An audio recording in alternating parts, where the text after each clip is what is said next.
राज्यात उद्यापासून आचारसंहिता लागू होईल, अजित पवारांचा दावा। तर बारामतीचा विकास हवा असेल तर माझ्याशिवाय पर्याय नसल्याचंही वक्तव्य। बारामतीतून निवडणूक लढवण्यावर विजय शिवतारे ठाम, मुख्यमंत्री शिंदेंसोबत आज दुपारी करणार चर्चा। राष्ट्रवादीचे आमदार निलेश लंके आज शरद पवार गटात प्रवेश करणार, सुजय विखेंविरोधात तिकीट मिळण्याची शक्यता।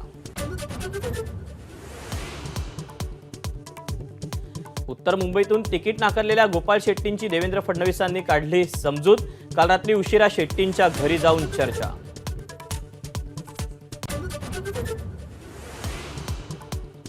नाशिक जिल्ह्यातील चांदवडमध्ये राहुल गांधींनी घेतली शेतकरी परिषद, शरद पवार आणि संजय राऊतांची देखील उपस्थिती। देशातल्या प्रत्येक गरीब महिलेला वर्षाला 1 लाख रुपये थेट बँक खात्यात, सरकारी नोकरीत 50% आरक्षण, आशा सेविकांचं मानधन दुप्पट करणार, लोकसभा निवडणुकीआधी काँग्रेसची घोषणा।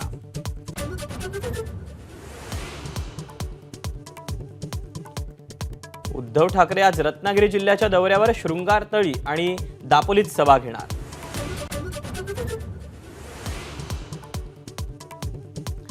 कुणबी नोंदी तपासण्यासाठी स्थापन केलेल्या शिंदे समितीला 30 एप्रिलपर्यंत मुदतवाढ, राज्य सरकारचा निर्णय। निवडणूक आयुक्तांच्या नियुक्तीसाठी आज दिल्लीत महत्त्वाची बैठक, पंतप्रधान मोदींच्या अध्यक्षतेखाली दुपारी 12 वाजता बैठक। एक देश एक निवडणुकीबाबत आज राष्ट्रपतींकडे अहवाल सादर होण्याची शक्यता, केंद्र सरकारकडून 2029चं टार्गेट निश्चित।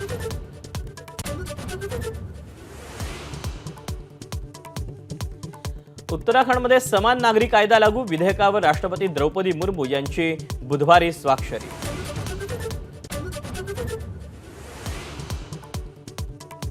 नागपूरमध्ये पोलिसांच्या उपस्थितीत टोईंग कर्मचाऱ्यांची गुंडगिरी, नफ्याच्या नादापायी वाहन चालकांना मारहाण।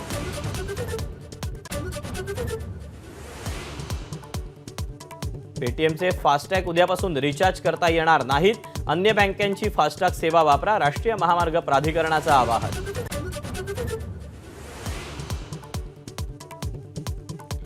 मुंबईतील नव्या कोस्टल रोडवर सीसीटीव्हीचं जाळं उभारणार, मे महिन्यापर्यंत काम पूर्ण होणार।